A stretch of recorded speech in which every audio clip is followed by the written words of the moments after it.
আসসালামু আলাইকুম। আলহামদুলিল্লাহ, দেখতে দেখতে আমাদের মুরগির বাচ্চাগুলোর আজকে বয়স 5 দিন হয়ে গিয়েছে। তো 5 দিনে আমরা একটি ভ্যাকসিন করে থাকি। তো ওই ভ্যাকসিনটা আজকে আমরা আমাদের মুরগিগুলোকে করব ইনশাআল্লাহ। তো যাই হোক, আমরা রাত্রে চলে এসেছি আমাদের মুরগিগুলোকে ভ্যাকসিন করার উদ্দেশ্যে। তো আমরা সাথে করে আমাদের মুরগিগুলোর যে ভ্যাকসিনটা করব, তো ওই ভ্যাকসিনটা আমরা নিয়ে এসেছি। তো যাই হোক, খামারের মধ্যে এসে আমরা প্রথমে আমাদের ব্রুডারের উপরে যে কাপড়টা থাকে ওই কাপড়টা আমরা সরাই ফেলি। তো কাপড়টা সরানোর পরবর্তীতে আমরা আমাদের মুরগির বাচ্চাগুলোর যে খাবারের পাত্র এবং পানির পাত্র যেগুলা ছিল, তো ওইগুলো আমরা উঠিয়ে ফেলি। তো ওইগুলা উঠানোর পরবর্তীতে আমরা আমাদের মুরগির বাচ্চাগুলোকে একটি চিপকাট দিয়ে বা একটি ব্রুডার শীট দিয়ে আমরা আমাদের মুরগির বাচ্চাগুলোকে এক সাইডে জড়ো করে দিই। তো ওইখানে জড়ো করার পরবর্তীতে আমরা আমাদের ভ্যাকসিন যেটা আছে ওইটা মিক্স করতে চলে আসি। আর আপনারা সবাই হয়তো জানেন আমাদের এইখানে 350 মুরগির বাচ্চা আছে। তো 350 কোন রকম ভ্যাকসিন হয় না। তো যার জন্য আমরা মুরগির বাচ্চাগুলোর জন্য 500 ডোজের একটি ভ্যাকসিন নিয়ে এসেছি। তো আমরা আমাদের এই মুরগিগুলাকে এইবার 3টি ভ্যাকসিন করব। তো 3টির মধ্যে 2টি আমরা রানীক্ষেত আর একটি গাম্বরোর ভ্যাকসিন করব ইনশাআল্লাহ। তো আজকে হলো 5 দিন বয়স। তো 5 দিনে আমরা আমাদের মুরগির বাচ্চাগুলোকে রানীক্ষেত ভ্যাকসিনটা করব। তো যাই হোক, আমাদের ভ্যাকসিনটা মিক্স করা কমপ্লিট হয়ে গিয়েছে আলহামদুলিল্লাহ। তো ভ্যাকসিন মিক্স করার পরবর্তীতে আমরা চলে আসি আমাদের মুরগির বাচ্চাগুলোকে ভ্যাকসিন দেওয়ার জন্য। তো আমরা ব্রুডারের মধ্যে একটি খাট নিয়ে বসে যাই। তো এখানে বসে বসে একে একে আমরা আমাদের মুরগির বাচ্চাগুলোকে ভ্যাকসিন করতেছিলাম। আর আপনারা সবাই যখন ভ্যাকসিনটা মিক্স করবেন, তখন আপনারা একটা ভ্যাকসিনের গুণগত মান যেটা আছে ওইটা বোঝার জন্য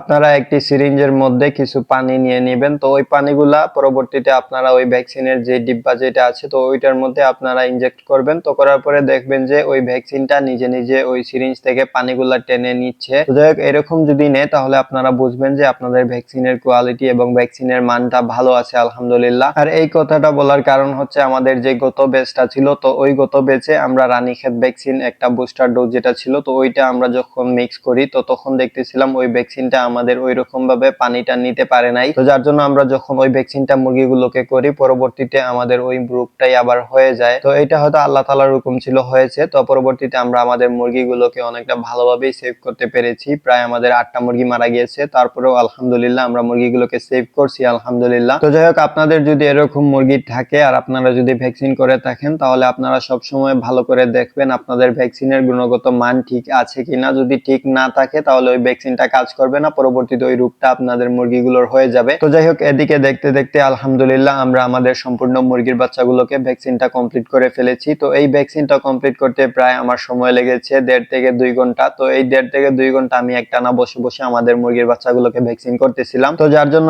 আমার অবস্থা একদম টাইট হয়ে যায়। তারপরেও আলহামদুলিল্লাহ আমরা যে আমাদের মুরগির বাচ্চাগুলোর ভ্যাকসিনটা কমপ্লিট করতে পেরেছি, তার জন্য আলহামদুলিল্লাহ। তো যাই হোক, পরবর্তীতে আমরা আমাদের মুরগির বাচ্চাগুলোর যে পানির পাত্র যেগুলো উঠিয়ে রেখেছিলাম, তো ওইগুলা পুকুরে নিয়ে যাই। পুকুরে গিয়ে ভালো করে পরিষ্কার করে পরবর্তীতে ওই পানির পাত্রগুলোর মধ্যে আমরা একটু লাইসোবিটের পানি দিয়ে দেই। তো লাইসোবিটের পানি দেওয়ার পরবর্তীতে আমরা তারপরে আমাদের মুরগির বাচ্চাগুলোকে ওদের খাবারের পাত্রের মধ্যে কিছু খাবার দিয়ে দেই। তো লাইসোবিটের পানিটা দেওয়ার কারণ হচ্ছে, যেহেতু এটা ভ্যাকসিন করেছি, তো ভ্যাকসিন করার পরবর্তীতে মুরগিগুলা একটু দুর্বলতা ফিল করবে। তো যার জন্য আমরা ওই লাইসোবিটের পানিটা দিয়েছি, ওইটা ইনস্ট্যান্ট একটু এনার্জি নিয়ে আসবে ইনশাআল্লাহ। তো যাই হোক, আমরা আমাদের মুরগির বাচ্চাগুলোকে ভ্যাকসিন কমপ্লিট করার পরবর্তীতে ওদেরকে খাবার পানি দেওয়ার পরে আমরা ওইখানে একটি এক্সট্রা তাপের জন্য আমরা ওই কাঠের গুঁড়ো দিয়ে যে জিনিসটা বানিয়েছিলাম, কাঠের গুঁড়ো দিয়ে ওইখানে তাপ হয়, তো ওই জিনিসটা আমরা জ্বালিয়ে দিই। তো ওইটা জ্বালানোর পরবর্তীতে আমরা রাত্রের মতো খামার থেকে চলে যাই। তারপরে আমরা আজকে সকাল সকাল আমাদের খামারের উদ্দেশ্যে চলে আসি। তো খামারের মধ্যে এসে প্রথমে আমরা আমাদের মুরগির বাচ্চাগুলোকে দেখতেছিলাম। তো দেখলাম আমাদের মুরগির বাচ্চাগুলো সবগুলো শুয়ে আছে। তো যার জন্য আমরা আমাদের মুরগির বাচ্চাগুলোকে উঠিয়ে দেই। তো ওইগুলাকে উঠিয়ে দেওয়ার পরবর্তীতে দেখলাম আলহামদুলিল্লাহ আমাদের মুরগির বাচ্চাগুলো অনেকটা ভালো এবং সুস্থ আছে আলহামদুলিল্লাহ। তো যাই হোক, পরবর্তীতে আমরা আমাদের মুরগির বাচ্চাগুলোর যে পানির পাত্র যেগুলা ছিল, তো ওইগুলো আমরা একে একে সবগুলো পানির পাত্র উঠিয়ে ফেলি। তো পানির পাত্রগুলো উঠানোর পরবর্তীতে ওইখানে যে আমরা গতকালকে রাত্রে একটি টিনের মধ্যে কিছু কাঠের গুঁড়ি জ্বালিয়ে রেখেছিলাম এক্সট্রা তাপের জন্য, তো ওই কাঠের গুঁড়িগুলি একদম জ্বলে ছাই হয়ে গিয়েছে। তো পরবর্তীতে আমি ওই টিনটা বাহিরে বের করে দেই। ওইখান থেকে কিছু ধোঁয়া উঠতেছিল, তো যার জন্য ওইটা আমি বাহিরে বের করে দেই। তো ওইটা বাহিরে বের করে দেওয়ার পরবর্তীতে আমরা আমাদের মুরগির বাচ্চাগুলোর পানির পাত্রগুলা নিয়ে পুকুরের উদ্দেশ্যে রওনা দিয়ে দেই। তো পুকুরে গিয়ে ওইগুলা ভালো করে সুন্দর করে পরিষ্কার করে পরবর্তীতে ওই পানির পাত্রগুলা নিয়ে আমরা আমাদের পাইপের ওইখানে চলে আসি। তো ওইখানে আসার পরবর্তীতে ওই পানির পাত্রগুলোর মধ্যে আমরা আবার ফ্রেশ পানি ভরে পরবর্তীতে আমরা আমাদের মুরগির বাচ্চাগুলোকে একটি একটি করে সবগুলো পানির পাত্র দিয়ে দেই। তো পানির পাত্রগুলো দেওয়ার পরবর্তীতে আলহামদুলিল্লাহ আমাদের মুরগির বাচ্চাগুলো ভালোভাবে পানিগুলা খেয়েছে। তো যাই হোক, পরবর্তীতে আমরা আমাদের মুরগির বাচ্চাগুলোর খাবারের পাত্রগুলা দেখতেছিলাম। তো দেখলাম ওই খাবারের পাত্রগুলোর মধ্যে খাবার ছিল না। তো যার জন্য আমি ওই খাবারের পাত্রগুলা উঠিয়ে ফেলি। তো ওইগুলা উঠানোর পরবর্তীতে ওইগুলা ভালো করে পরিষ্কার করে পরবর্তীতে ওই খাবারের পাত্রগুলোর মধ্যে আমরা আরো একটু একটু একটু খাবার দিয়ে দেই। তো খাবারগুলো দেওয়ার পরবর্তীতে আমাদের মুরগির বাচ্চাগুলো মাশাআল্লাহ খাবারগুলো ভালোভাবে খেয়েছে। তো ওদেরকে খাবার পানি দেওয়ার পরবর্তীতে আমরা সকালের মতো খামার থেকে চলে যাই। আর আমরা যখন খামার থেকে চলে যাইতাম তখন আমাদের এইখানে কারেন্ট চলে যায়। তো কারেন্ট চলে যাওয়াতে আমি ভাবলাম হয়তো 5-10 মিনিটের মধ্যে আমাদের এইখানে কারেন্ট চলে আসবে ইনশাআল্লাহ। তো তারপরে আমি ঘরে চলে যাই। পরবর্তীতে দেখতেছিলাম প্রায় আধা ঘন্টা হয়ে গিয়েছে, কারেন্ট কোনোভাবেই আসতেছিল না। তো যার জন্য আমি চলে আসি আবার আমাদের খামারের মধ্যে। তো খামারের মধ্যে এসে আমরা আমাদের মুরগির বাচ্চাগুলোকে দেখতেছিলাম। তো দেখলাম আমাদের মুরগির বাচ্চাগুলো একটা আরেকটার উপরে একদম গাদাগাদি করে বসেছিল। তো তারপরে আমি ওইখানে আমরা যে জিনিসটা বানিয়েছিলাম তাপ দেওয়ার জন্য, তো ওইটার মধ্যে আমরা একটু কাঠের গুঁড়ি ভরে পরবর্তীতে ওইটা জ্বালিয়ে আমরা আমাদের ব্রুডারের ঠিক মধ্যখানে রেখে দেই। তো ওইটা রেখে দেওয়ার পরবর্তীতে আমরা চলে যাই আবার আমাদের ঘরের মধ্যে। তো তারপরে আমরা আবার কিছুক্ষণ পরে আমরা আমাদের খামারের উদ্দেশ্যে চলে আসি। তো খামারের মধ্যে এসে দেখতেছিলাম, তো দেখলাম আলহামদুলিল্লাহ আমাদের ওইটা ভালোভাবে জ্বলতেছিল আর ঘরের মধ্যে ভালোই তাপ হয়েছে। তবে ঘরের মধ্যে তাপ হলেও আমাদের মুরগির বাচ্চাগুলো ওইখান থেকে উঠে নাই। তো ওইগুলা একদম গাদাগাদি করে বসেছিল, কারণ পরবর্তীতে বুঝতে পারলাম আমাদের ওই ঘরটা একদম অন্ধকার ছিল। আর আমরা যে ব্যাকআপ লাইট গুলা দিয়েছিলাম কারেন্ট যাওয়াতে ওইগুলার মধ্যে যে চার্জ গুলা ছিল ওইগুলাও জ্বলে একদম শেষ হয়ে গিয়েছে, চার্জ গুলাও শেষ হয়ে গিয়েছিল। তো যাই হোক, পরবর্তীতে আমরা আমাদের মুরগির খামারের উদ্দেশ্যে চলে আসি। তো এখানে এসে আমরা আমাদের মুরগির ঘরের সাইডের তিরপাল গুলা নামিয়ে ফেলি। তো তিরপাল গুলা নামানোর পরবর্তীতে আমরা আমাদের মুরগির সাইডে চলে যাই। তো ওইখানে গিয়ে প্রথমে আমরা আমাদের মুরগির গুলোর যে খাবারের পাত্র যেগুলো আছে ওগুলোর মধ্যে আমরা কিছু খাবার দিয়ে দেই। তো ওদেরকে খাবার দেওয়ার পরবর্তীতে দেখতেছিলাম আমাদের মুরগিটা ডিম পেড়েছে কিনা। তো দেখলাম আলহামদুলিল্লাহ আজকে আমাদের মুরগিটা একটি ডিম পেড়েছে। তো যাই হোক, পরবর্তীতে আমরা আমাদের মুরগিগুলোর পানির পাত্রটা উঠিয়ে ফেলি। তো ওইটা উঠানোর পরবর্তীতে ওইটা পরিষ্কার করে পরবর্তীতে ওইটার মধ্যে আমরা আবার ফ্রেশ পানি ভরে আমরা আমাদের মুরগিগুলোকে ওই পানির পাত্রটা দিয়ে দিই। তো ওদেরকে খাবার পানি দেওয়ার পরবর্তীতে আমরা খামার থেকে চলে যাই। তারপরে কিছুক্ষণ পরে আবার আমরা আমাদের খামারের উদ্দেশ্যে চলে আসি। তো খামারের মধ্যে এসে আমরা আমাদের মুরগির বাচ্চাগুলোকে দেখতেছিলাম। তো দেখলাম আমাদের মুরগির বাচ্চাগুলো মোটামুটি ভালো আছে। আর ওদেরকে যে আমরা কাঠের গুঁড়িগুলা জ্বালিয়ে দিয়েছিলাম তো ওইগুলা একদম শেষ হয়ে গিয়েছে, ওইগুলা জলে একদম ছাই হয়ে গিয়েছে। পরবর্তীতে ওইগুলা বের করে ওইটা পরিষ্কার করে ওইটার মধ্যে আবার নতুন করে কাঠের গুঁড়ি দিয়ে ওইটা জ্বালিয়ে আবার আমরা আমাদের ব্রুডারের মধ্যে রেখে দেই। তো ওইখানে রেখে দেওয়ার পরে আমরা আবার খামার থেকে চলে যাই। তারপরে আমরা দুপুরের দিকে খামারের উদ্দেশ্যে আবার চলে আসি। আর আজকে আমাদের এখানে সারা দিন কারেন্ট ছিল না, সকালে কারেন্ট নিয়েছে, পরবর্তীতে সন্ধ্যাবেলা আবার কারেন্ট দিয়েছে। তো যাই হোক, আমরা এর ভিতরে আমাদের মুরগির বাচ্চাগুলোকে অনেক কষ্ট করে টেক কেয়ার করেছি। তারপরেও আলহামদুলিল্লাহ আমাদের মুরগির বাচ্চাগুলো মোটামুটি অনেকটা ভালো আছে আলহামদুলিল্লাহ। তো যাই হোক, দুপুরে খামারের মধ্যে আসার পরে আমরা আমাদের মুরগির বাচ্চাগুলোর যে পানির পাত্র যেগুলো ছিল ওইগুলা উঠিয়ে ফেলি। তো ওইগুলা উঠানোর পরবর্তীতে ওই পানির পাত্রগুলো পরিষ্কার করে পরবর্তীতে ওইগুলোর মধ্যে ফ্রেশ পানি ভরে আমরা আমাদের মুরগির বাচ্চাগুলোকে পানির পাত্রগুলো দিয়ে দিই। তো ওদেরকে পানির পাত্রগুলো দেওয়ার পরবর্তীতে আমরা খামার থেকে চলে যাই। আর আজকে আমাদের এইখানে কারেন্ট এসেছে প্রায় মাগরিব পরে। তো মাগরিব পরে কারেন্ট এসেছে আলহামদুলিল্লাহ। তো কারেন্ট আসার পরবর্তীতে আমরা আমাদের মুরগির বাচ্চাগুলোকে দেখতেছিলাম। তো দেখলাম আমাদের মুরগির বাচ্চাগুলো মোটামুটি আলহামদুলিল্লাহ ভালো আছে। সারাদিন ওরা কোনো খাবার খায় নাই, কারেন্ট আসার পরবর্তীতে ওরা খাবার পানি ভালোভাবেই খেয়েছে আলহামদুলিল্লাহ। তো যাই হোক, আজকের ভিডিও আমাদের এতটুকু। আপনারা সবাই আমাদের জন্য দোয়া করবেন, আমাদের খামারের জন্য দোয়া করবেন। আল্লাহ তাআলা যেন আমাদের খামারে এবং আমাদের ব্যবসায় বারাকা দান করেন আর আমাদের মুরগির বাচ্চাগুলোকে সুস্থ রাখেন। আপনারা সবাই দোয়া করবেন। আসসালামু আলাইকুম ওয়া রাহমাতুল্লাহি ওয়া বারাকাতুহু।